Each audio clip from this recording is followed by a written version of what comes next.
बोलो जगदम्बे मात की जय। श्री हरि ओम श्री परमात्मने नमः। श्रीमद्वैपायन मुनि वेद व्यास प्रणीत महाभागवत देवी पुराण 64वां अध्याय। भगवान शंकर के गायन से विष्णु का द्रवीभूत होना। ब्रह्मा जी द्वारा उस द्रव रूप गंगा को अपने कमंडलों में धारण करना, भगवती गंगा का द्रवमयी होकर पृथ्वी पर आना। श्री नारद जी बोले, परमेश्वर, आपने कृपा पूर्वक महापाप नाशक पुण्यप्रद धन्य करने वाला और दिव्य आख्यान मुझे सुनाया। मैंने जैसा सुना था, आपने भगवती के उस अद्भुत तथा रहस्यमय तत्व को, उन नित्या महामाया के जन्म कर्म आदि की लीला कथाएं भी सुनाई। अब आगे उन भगवती परा प्रकृति के अंश से हिमवान के घर में उत्पन्न भगवती गंगा के दिव्य चरित्र को सुनने की मेरी बड़ी इच्छा है। प्रभु, जिस प्रकार जगदम्बा की वह एकमात्र पापहारिणी द्रवमयी मूर्ति उत्पन्न हुई और जिस प्रकार वे इस चराचर त्रिलोक को पवित्र करती रहती है और जिस प्रकार संसार के उद्धार हेतु उन्होंने पृथ्वी पर अवतार लिया, यह सब तथा अन्य भी उनका महात्म्य मुझे विस्तार से बताइए। श्री महादेव जी बोले, वत्स सुनो, मैं तुम्हें पुण्यों में भी परम श्रेष्ठ पुण्य स्वरूपिणी कथा सुनाता हूँ, जिसे सुनकर पापी मनुष्य भी जन्म मरण वाले इस संसार के बंधन से मुक्त हो जाता है। प्राचीन काल में गंगा के विवाह महोत्सव की बात सुनकर भगवान विष्णु ने गंगा सहित प्रसन्न हुए भगवान शंकर को देखने की इच्छा से सत्कार पूर्वक उन्हें अपनी वैकुंठपुरी में बुलाया। महामुनि, ब्रह्मादि देवगण भी परमेश्वर शिव तथा जगन्नाथ विष्णु के दर्शन की लालसा से वहां पहुंचे। यह बात सुनकर मरीचि आदि दूसरे महर्षि गण भी एक सुंदर सभा का निर्माण करके वहां दिव्य आसनों पर विराजमान हो गए। एक सुंदर रत्न सिंहासन पर महेश्वर शिव को बैठाकर प्रसन्न चित्त से भगवान विष्णु ने निवेदन किया, महेश्वर, कोई गीत सुनाइए। आप दीर्घ काल तक सती के वियोग से दुखित और व्यग्रचित हो रहे हैं। उन सती ने अपने अंशावतार से आपको पुनः प्राप्त कर लिया है।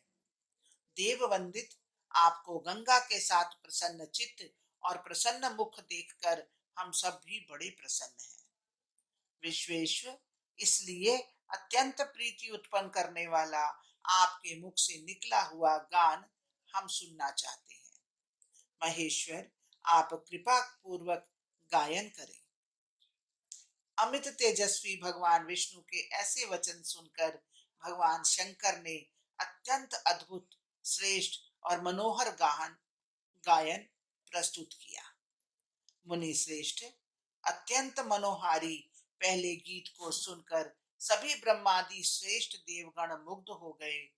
नारद जी दूसरे गीत को सुनकर वैकुंठपति भगवान विष्णु के शरीर में रोमांच हो आया। वे संज्ञा शून्य होकर पृथ्वी पर गिर पड़े। मुनि श्रेष्ठ, तीसरे गीत को सुनकर वे परमेश्वर भगवान विष्णु क्षण भर में द्रवीभूत हो गए। मुनि श्रेष्ठ, विष्णु के द्रवीभूत होने से वैकुंठ में बाढ़ आ गई और चारों ओर जल व्याप्त हो गया। तब ब्रह्मादि श्रेष्ठ देवगणों ने सचेत होकर समस्त विष्णु धाम वैकुंठ को जल से व्याप्त देखा। उस लोक के अन्य सभी स्थानों को विष्णु की जलमयी मूर्ति से व्याप्त देख देख कर वे अत्यंत विस्मित हुए। तदंतर शिव के गायन से भगवान विष्णु की द्रव रूपता को जानकर ब्रह्मा जी ने उस जल को अपने कमंडलों में रख लिया। गंगा की एक मूर्ति थी भगवान शिव के साथ और उस कमंडलों में प्राप्त जल से उनकी दूसरी द्रवमयी मूर्ति भी प्राप्त हो गई। मुने, गंगा की जलमयी मूर्ति को कमंडलों में लेकर लक्ष्मी और सरस्वती को आश्वस्त करके ब्रह्मा जी अपने धाम चले गए। भगवान शिव भी गंगा को साथ लेकर कैलाश आ गए।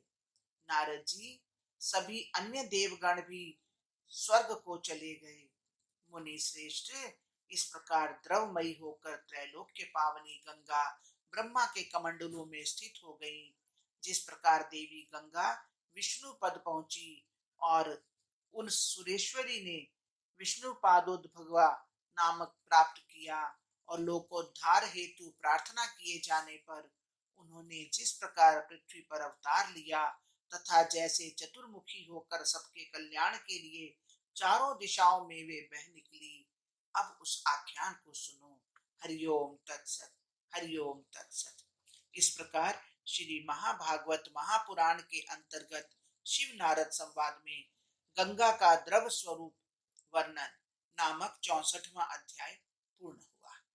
हे महादेवी, ये पाठ पढ़ने में, सुनने में, सोचने में, समझने में जहां भी कहीं कोई त्रुटि हुई हो उसके लिए हम क्षमा प्रार्थी हैं माँ। जो कुछ पढ़ा गया, सुना गया, सोचा गया, समझा गया, सब कुछ श्री कृष्ण अर्पणमस्तु। हे कृष्ण, आप इसे स्वीकार करें। जय जय श्री राधे, जय जय श्री राधे, जय जय श्री राधे।